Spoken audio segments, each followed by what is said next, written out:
Hello. So I was just doing a booktube mid-year tag and I thought, why not do it for tarot decks as well? I don't know if something like this already exists. If it does, let me know and I'll change the hashtag on it.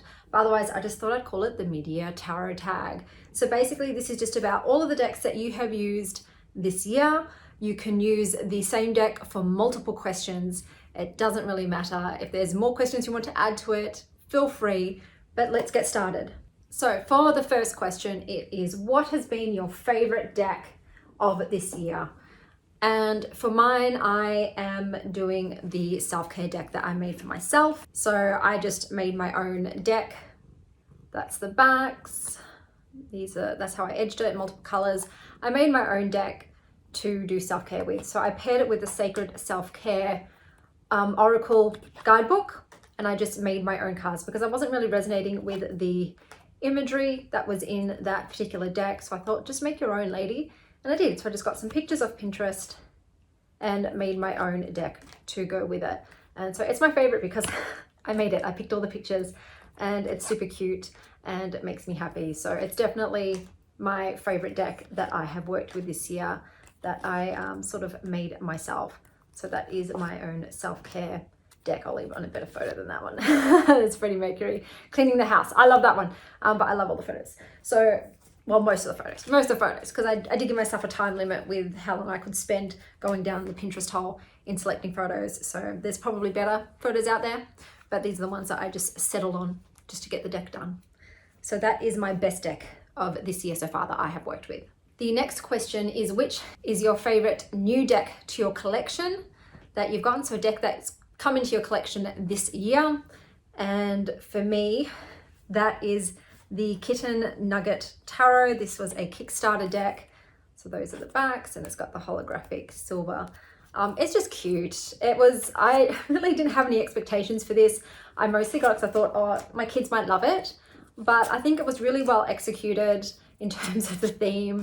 The quality is really good. I do like the cardstock. The box was adorbs. It even had little stains on the bottom of the nugget box.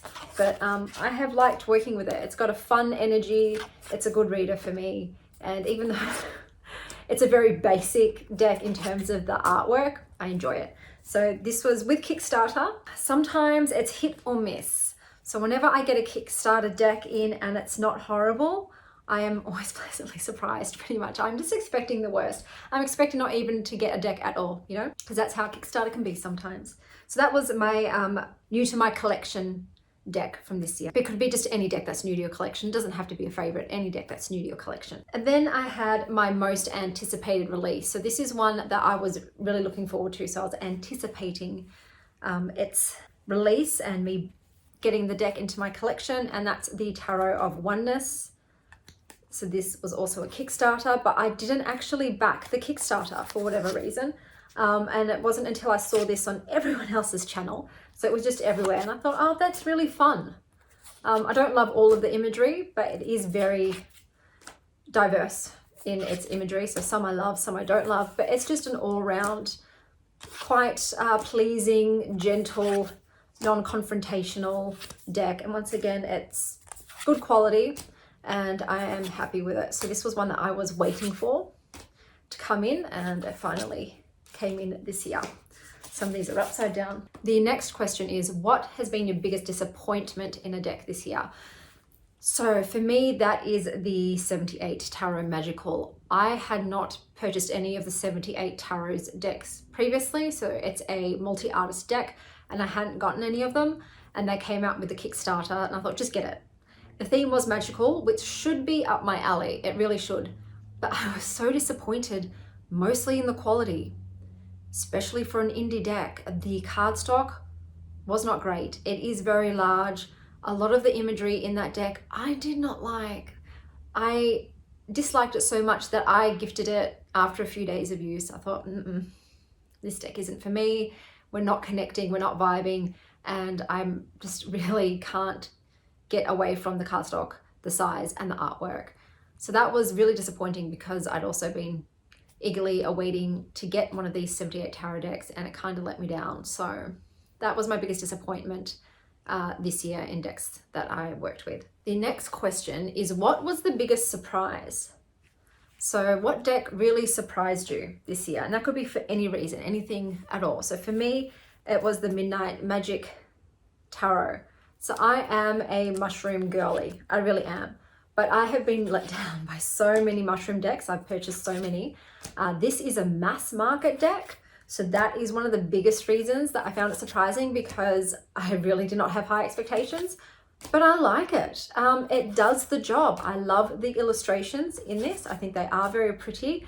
I like the choices that the creator chose for the mushrooms. There's a decent amount of information. The guidebook isn't extensive, but it definitely has enough in terms of both about the mushrooms and about the actual tarot card. But this reads really well for me. The cardstock is okay. I don't love it, but I don't hate it, but it's fine. And with mass market decks, there are normally a lot of cardstocks that I absolutely hate, but this is fine. So this was the most surprising, because I actually went in with really zero expectations and was surprised. So that was my choice for that one. But like I said, it could be however you wish to interpret these questions, feel free to. There's no hard and fast rules with this. Just do what you like. The next, oh, watch out. The next question is, which tarot deck made you sad? Or oracle deck. Any of these can be tarot or oracle as well. And for me, what made me sad, so it could also be maybe the guidebook had a really poignant message and it made you cry, or maybe a reading stirred emotion with you. Once again, interpret this question as you will. For me, what made me sad was the Compendium of Witches. I really thought I would love that deck. And I waited a long time to get it. I pre-ordered it, and for whatever reason, it just wouldn't come. And then it did come, and I was a bit crestfallen. I just couldn't connect to it. It didn't read well. I didn't like some of the imagery, was quite confronting and spooky, and I don't like really scary imagery in my decks, to be honest. I don't want stuff that I could have nightmares about. My mind is very sensitive in that way. But we just didn't sync. And I tried really hard. I tried reading it in different ways and using it in different ways, but there was just this resistance and it's almost like grit. And I didn't like the friction, and I ended up having to rehome it, and that upset me, because I really thought it was a sure thing with me in the Compendium Witches, but for whatever reason, it was not meant to be. And that made me sad, because I wanted it to work and I wanted to like it, but I just did not. The next question is, what deck do you currently have a crush on? So this doesn't have to be a deck in your possession, but it can be. For me, it's a deck that's not in my possession and probably never will be, and that's the Invisible Light Tarot. So this is a photography deck that is out of print, and if you want to try and get your hands on a copy, you're going to be spending hundreds of dollars. No deck is worth more than $500 for me. So I don't have it, but hello, Bubby. Where do you want to sit? I do like it. I really like it, and I can't find another photography deck that is similar. So if anyone who think that there's a deck out there that's very similar to the Invisible Light Tarot, do let me know. But that is definitely the deck that I am crushing on, especially that Emperor card. Yes, thank you. And next question is, what is a deck that makes you happy? And for me, it is the Adventure Time Tarot. So this is based on a TV show. I'm not going to say for kids, because I don't agree with putting age labels on stuff, and anybody of any age can enjoy this show. I love it. I watched it with my children. I'd never seen it before, and it is fantastic. And I love all the characters, and I love this tarot deck. I love the way it looks. I agree with most of the character choices for the cards, not all, but it makes me happy. I smile as soon as I pull this out because of the memories attached to watching the show with my children. It is nostalgic for me, and it brings me to a time of my life where I was very happy and joyful and carefree. And so this deck epitomizes that for me. It's the Adventure Time Tarot. It makes me very happy. The next question is, what is your most beautiful deck? And it's also in my favorite bag that I made this year. So I love this bag, but it was a pain in the butt to make, but I made it for this deck. I wanted a bag that suited this deck. This deck is stunning to me, and it is the Mushroom Oracle I love the artwork, and this is actually my favorite card in this deck. It's just stunning. So for me, this is beauty in deck form.